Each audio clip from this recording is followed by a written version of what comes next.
Hey everyone, welcome to week 60. That's a pretty big number. That means that we've done 300 videos. So that's pretty awesome, we feel. This week's theme is going to be called It's a Mess. And it's about coming to terms with the painter that we are. In my case, the very gray, muddy painter. I'm a disaster. So we'll see how it goes. Okay, let's get started. This is Monday. This is new week, new theme. We're very happy to be back. We couldn't be here last week because I was doing my first ever virtual workshop and I was completely horrified. Completely. I never use Zoom. I think the only times I've ever used Zoom is for the times that I have to log into some school reunion for SAMU or FED. Even then, I just log in and listen and log out. That's about it. That's all I do. So I was very nervous to do this. I mean, I had worked with Townsend Atelier before. I think I had done 3 previous workshops. So in terms of just doing a workshop with them, I think they are amazing. I think Peggy and Stan are some of the most incredibly kind and honest people I've ever worked with. So in terms of working with just cool people, they are it. Like, they are the definition of the decent people that you should work with. I am totally fine designing a workshop that would work better when done in a virtual space. I just didn't want to repeat the things that I would do in my physical workshops. Is that what we're calling it? Like physical, real life IRL workshops? I have no idea how to refer to like the the outside world, Physical? That is so strange. I never thought about this. Anyways, so I have no issues with doing that. Like, I'm completely comfortable doing any sorts of workshop, but my workshops are so centered in working alongside people, just walking around the studio, watching them work, having a good sense of what their intent is and how they're trying to translate that into painting. And while you see people working, you kind of recognize what their shortcomings are. We all have shortcomings. I'm not here from this high place trying to judge people, looking down upon them and saying, oh, these are your shortcomings. If anything, I always tell people, I'm the first to tell people, we are in this workshop together. I'm going to be learning from you guys. We're all in this together. And workshops are usually these spaces that work best if you give yourself the chance to be vulnerable. And I think that when you are with a group of people and you have to work alongside them, you have to work in front of them, and they're watching you make mistakes, they're watching you struggle. That's a tough thing, but that's also a really good thing. In terms of learning experiences, you can't beat that. That's almost unmatched, I feel.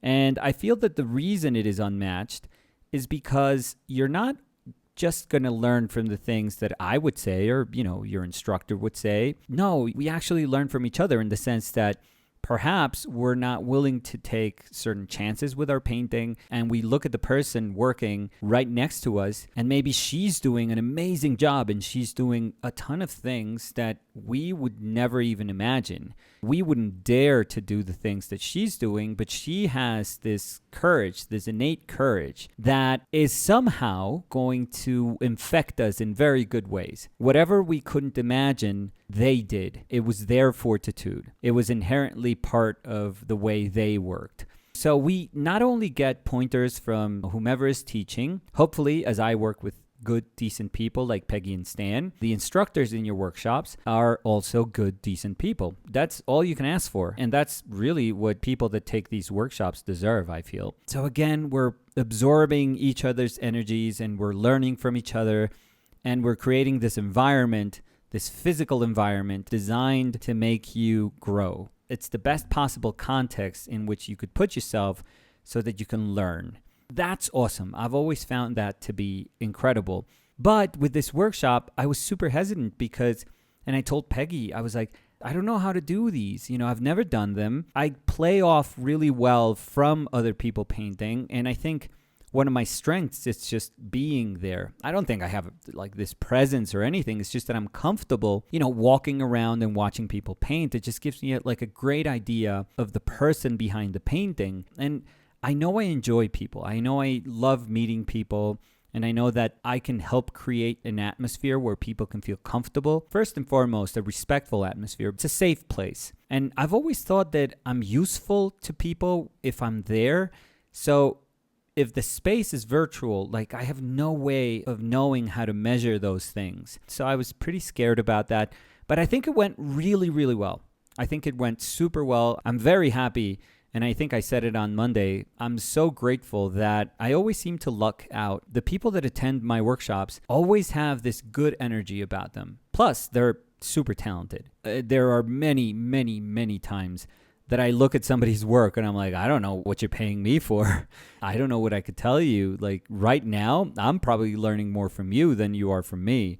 So I'm very grateful that I'm always blessed to have really talented people taking my workshops. And we had an awesome, super, super talented 15-year-old taking the workshop, which is really great. I always love when young people are excited about painting and they have this security, this kind of sincerity about saying, this is what I love. And they know it from such a young age that it's amazing. It's incredible. I said during the workshop that when I was 15, I was copying comic books and I was drawing my monsters and my superheroes, but nothing sophisticated, nothing at all sophisticated. And I mean, not much has changed after 25 years. So we've kept the unsophisticated trend going. So, if anything, I'm consistent. But yeah, it was an amazing group. I was very, very happy.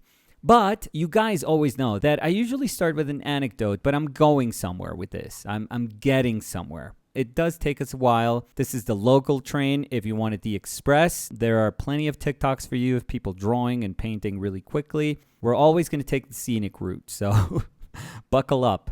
What I'm getting to is that I was maybe a little more conscious, not self-conscious, I would say, but I was very conscious about the way I work during last week, during the workshop. And I noticed if I were to try to teach somebody how they're supposed to paint, if I were to try and design a very basic class, fundamental class for beginners, which is amazing, that would be an awesome thing. I'm not above it. Like, this is not beneath me. No, this would be like a super, super challenging thing for me to do. But if I were to do one of those courses, let's say, I noticed that I would be horrible at it. Like if I were to show you a screenshot of what my palette looked like when I was trying to solve a painting during any of the 5 days, that's not representative of how people should approach painting, I feel.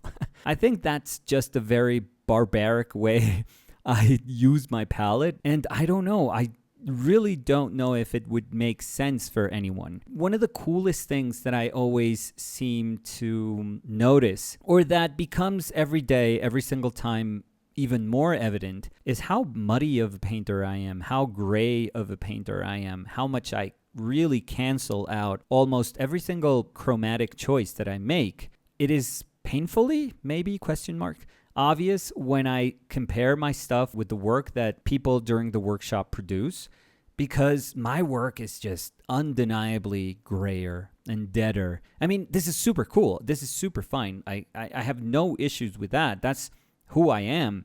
But it's so kind of cool in real time to just compare yourself to other people, to other amazing artists that are working alongside you, and to realize, wow, here I thought I was making big strides in trying to make my painting a little more saturated. And no, that's never the case. Whenever I think I'm getting closer to like cleaner color or like saturation, and I'm super psyched about the advances, the steps I'm taking, it is then when other people show up and my castle just comes crumbling down, because in reality, when compared to other amazing painters, I'm pretty gray. My world is pretty grim. It's very, very gray, very muted, very, very dead. And I love it. I love it because a lot of times I know that that's the painter that I am at my core, but it only becomes very obvious and very visibly obvious when I can see my work alongside other people's work. So I would say a lot of stuff like, wow, is that my palette? Because I would suggest a palette, and I think almost every single person in the workshop worked with the palette that I suggested. And it was amazing. I mean, they showed me, uses of that palette that I don't or can't envision. So I find it incredible that after 20 whatever years of painting, I think I know my palette. I mean, I honestly think I do. I know this palette by heart. But whenever I see somebody else trying to solve their paintings through my palette and then reach these conclusions with color that I'm baffled, I'm like, that's not my palette. You probably cheated. You threw in some cobalt teal in there or some weird cadmium green or something, because I've never been able to paint with that. And it's incredible. It's so beautiful that even something that appears to be so close to my heart can also be so foreign, can also be so magical in a sense that it can mean so many different things to other people. It can create so many other paths for other painters that it's amazing. That to me always blows my mind. And that's why I tell people I much rather have something small that I think I know by heart, only to be surprised when other people show me that it's even bigger than I imagined. Because my small palette, I think of it as something that's immensely vast. And I realize it's even bigger, it's even broader than what my imagination could try and contemplate, because my own vision has parameters. It's finite. And it can only be complemented and it can only be broadened by somebody else's vision. And that's what's beautiful about working alongside other people, about socializing our work, about trying to talk through our paintings to try and make sense verbally of how our intent maybe escaped us while we were painting, of the shortcomings that we were able to identify, of the wonderful successes that we encountered in that painting session, of all these things. We have to try and make sense of those things. We have to try and repeat them to ourselves, teach them to ourselves so they mean something, so we can understand them as our own. I mean, that can happen when we are by ourselves, but that certainly is activated and it takes on a whole other life when we are with other people, when we are sharing those experiences with other people, when we run them through other people. We're not trying to justify ourselves through other people validating us. That's not the case. But what we're trying to do is just speak our mind, like try to make sense of it. And maybe someone else says something that opens our mind's eye even wider. I think that that's the way it's supposed to be. I think it feels right when you encounter the right set of people. And that's why it's so important that the group of people that are working together is healthy. It feels like a safe place. I think that when the conditions are right, you'll always end up hearing the things that you needed to hear. It's amazing how that happens. So why are we speaking about all of this? Aside from me wanting to share with you guys how my last week went, it goes back to what I was describing when I saw my palette. I realized objectively how much of a mess I am, when trying to paint. Because I told people during the workshop, I was like, I'm going to paint how I'm going to paint. I'm not going to try to paint for you guys as if I was a painting teacher and to ask of you to make a ton of efforts that I don't even do. That would be super hypocritical of me. I told them I'm going to paint how I paint. This is super real. I'm going to show you my painting, warts and all, how it can be confusing at times, how I can confuse myself at times, how it can be challenging at times. Maybe I don't make the most intelligent of choices. This is not meant to show you how I think painting should be taught. No. This is how I've figured things out. And I believe deep down that at the core of our own instruction, of our self-instruction, lies this path where we have to figure out how we work. That is the most important factor of all. We have to recognize what works for us. That's ultimately what is going to be the most beneficial variable when we are trying to solve things through painting, when we're trying to explain to ourselves things through painting. That's going to be pivotal. So again, it would be disingenuous of me to sell to you guys maybe a way of working that is not my own. So what I've noticed is that I am a messy painter. So we're going to call this week, It's a Mess, And we are going to try to understand the the good and the bad, because I think that not all of it is great. This can all sound very nice. This is certainly about acceptance and working within our own limitations. That's super cool. That's a super cool part of it, and I think that that part is certainly very important. But there's also inherent problems that arise from being a messy, capricious painter, which I think I am both of those things, if I have to be super honest. So this week is going to be about that, coming to terms with that, and how our painting can be benefited by the acceptance of those things. Now, because we are going to be somewhat messy, new challenges are going to arise. And I don't want you guys to think that being messy is just throwing paint. It's just like vomiting paint on a piece of paper and then trying to make sense of it. No. We're not going to do that. We're not going to go dystopian, neo expressionist. That's not the point here.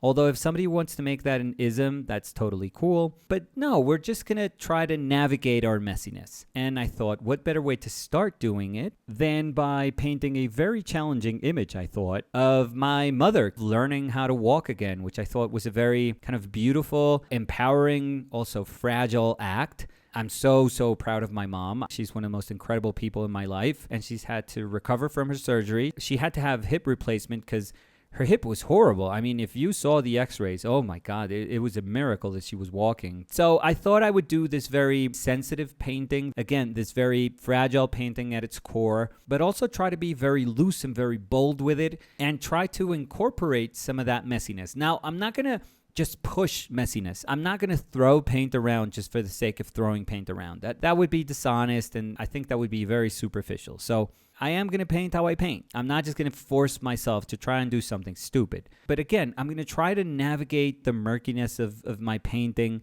and feel okay with it. And I think I need this because after last week, I realized how messy I can be. It reminded me, I talked with my teacher, Max Ginsberg, maybe a month and a half ago. And he was like, and I'm going to do my Max because I think I do a really good Max impression, by the way. So if you've ever had a Max Ginsberg workshop or if you've ever had him as a teacher, it's going to be like 10 out of 10. So I'm creating this super high expectation level. I think I can do a good Max. And if you've never had his workshop, just take a workshop. Consider taking one of his workshops. One, because he's amazing. He's one of the most talented painters I've ever known. And two, just to check if my impression was right. I mean, that would be reason enough to take the workshop. So Max tells me, Nicholas, I remember you. You were a very messy painter. Yeah, I remember that about you. You know, that's kind of Max mixed in with a Muppet. But anyways, he would repeat that constantly to me. And of course, you know, anyone was messy when compared to Max. He is such a clean painter. It's ridiculous. Nobody could measure up to those standards. So this week is about me feeling okay with that messiness. And I think this was a good start. So yeah, what a mess. You know, that's going to be our week. Let's see how we do this week. And by the way, this week, because I was also blown away with how people expanded the idea I had of my base palette and how their exercises just exhibited a range of color and color relationships, more importantly, that I don't usually see in my own paintings. I was like, I'm going to keep working with my Zorn. I just love my Zorn palette. I love it. I hope that you guys don't feel that this is limiting. Like, we'll expand the palette in just upcoming weeks. Don't worry about it. It's not going to be Zorn all year, although that would be amazing. That would be amazing. No, but I want to do it. I want to do it because, again, I want to prove to myself that something that I envision as being small and yet that I believe it holds the universe inside of it, I want to experience that over and over and over again. And that's exactly what I feel with a four-color palette. I feel that it's very, very simple, but it speaks so much about fundamental truths in painting that I don't know. I'm in love with it. So yeah, so it's going to be Zorn this week, and I think it's going to be awesome. So I'm pretty sure we can make the paintings feel different. So we'll try to push that a little bit. That's going to be it for today. We're super happy, super happy to be back. We always miss you guys. Danny last week was like, oh, I miss editing, which is crazy, by the way. I mean, she works her butt off every single day. Last week, she had to help me with all the setup and the camera work for the workshop.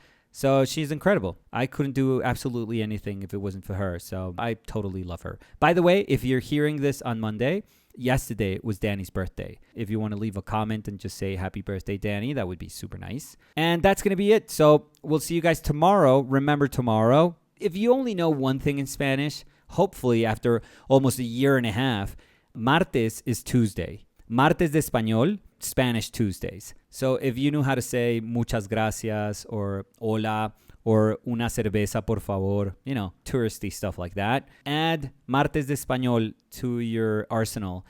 And I don't know if that's good for anything. That probably doesn't make sense. People are going to look at you like you're crazy even though you're speaking Spanish. So yeah, that's not good. That's completely useless. But it's a start. So we'll see you guys tomorrow.